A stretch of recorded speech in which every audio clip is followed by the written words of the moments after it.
चर्चेचा विषय आणि महाराष्ट्राच्या अस्तित्वाचा विषय म्हणजे गोकुळ. आणि या गोकुळची बदनामी करण्याचं काम आपलीच लोक करत आहेत. ज्या शेतकऱ्यांनी सकाळपासून संध्याकाळपर्यंत काबाड कष्ट करून हा गोकुळ संघ उभा केला आहे आणि हा उभा करत असताना अनेक शेतकरी या गोकुळ संघाच्या जीवावरती मुलांचे शिक्षण,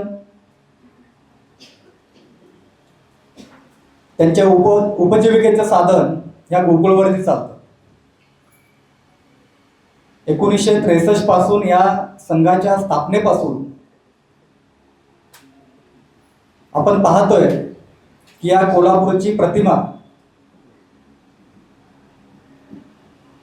गोकुळ आहे.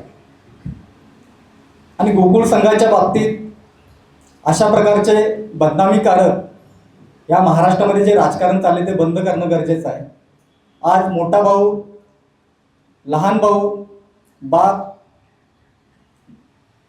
हा कुणाचाच संघ नाही आहे. हा कोल्हापूर जिल्ह्यातील दूध उत्पादकांचा संघ आहे.